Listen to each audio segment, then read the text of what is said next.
I was organizing my character and scene notes for my current work in progress the other day. Index cards were everywhere. Meticulous notes about characters, plotting out each scene, making sure the story moves forward with every beat. And as I stood there looking at my desk, it hit me. This podcast has been the same way: planning, goals, schedules, intentions. And then life threw a monkey wrench. Today's episode is a reflection on the first season of Habits of a Writer: what worked, what didn't, and how we keep going when the plan falls apart. Hello, fiction babes and storytellers. Welcome to Habits of a Writer, the podcast where we talk about the good habits that lead to a finished manuscript. I'm your host, Portia. I myself have written several novels, self published two so far, and I am currently working on my next one. This podcast started as a conversation. While I was writing, it was that moment when a friend told me she had so many good stories to tell. I asked her why she didn't write them down. She huffed, laughed, and said, "I'm not a writer." I laughed right back and told her, "Everyone is a writer." And you know what? I still believe that because we all spent years in English classes learning how to write. But after having that same conversation with several other people, I realized something important. While most people can write, storytelling is a different skill. Telling a story that stretches across 80,000 plus words takes practice, structure, and patience. For me, learning to tell a story came from sitting down and writing. I read craft books, I watched writers who teach the craft. I learned that storytelling isn't just creative writing, it's its own discipline.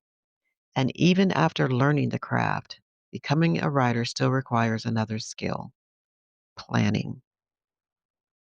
At its core, writing really does come down to sitting in the chair, opening the document, and letting the words be messy, throwing up all over the blank page, as some writers say. But as simple as that sounds, you still have to plan the time to do it. Being from our generation, many of us were taught that taking time for ourselves was selfish. You might have heard things like, "How dare you rest?" or "How dare you focus on something just for you?" Looking back, I see how damaging that belief was. Yes, I dare be selfish enough to do something that heals my soul in a world that constantly drains it. So, step one is planning. Look at your week, find the time to write. That matters. But step two is execution. A goal without a plan is just a dream. But I'd add to that: a plan without execution, that's also just a dream. It takes inspired action. It takes sitting in the chair, fingers on the keyboard, and doing the work. We make room for everything else in our lives. It's time to make room for the things that matter to us. People constantly tease me about how many planners I use, but those planners, they keep me accountable. They give me something tangible to look at and say, "I showed up," or "I didn't, and now I know why." And the truth is, you don't need anything fancy.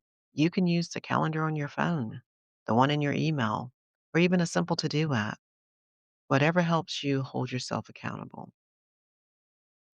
But then life happens, the monkey wrench.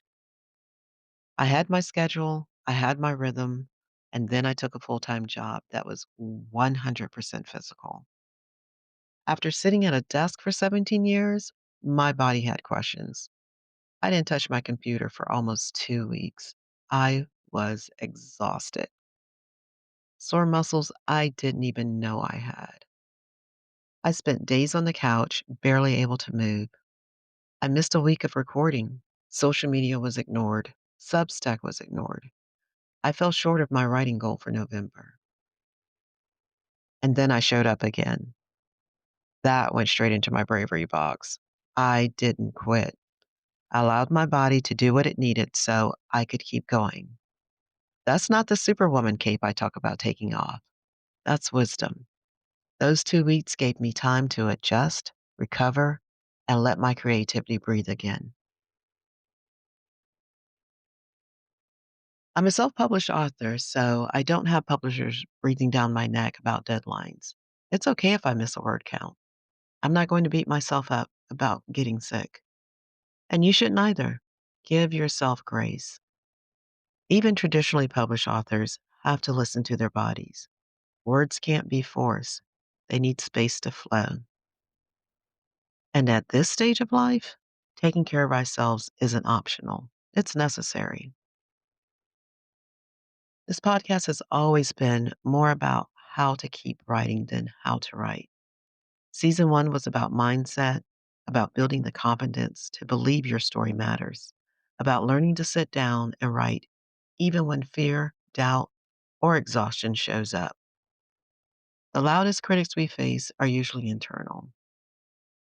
We hear things like, "Who do you think you are? Don't embarrass yourself. Don't bring shame to the family." Those voices still try to creep in, but I've learned to quiet them. My voice is the one I have to listen to. So, next season, we'll talk more about the craft of writing, plotting, structure, word count, and which rules to keep and which ones to ignore, while still grounding everything in the habits that keep you showing up.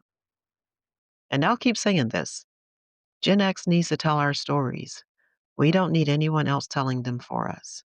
We are the bridge between the 20th and 21st century, the ones caring for our parents and our children, the ones who lived analog and digital. Our stories matter. This week's habit is simple: make a schedule, find the time to write, make time to think, make time to create. Let the muses meet you where you are. I do have an announcement this week.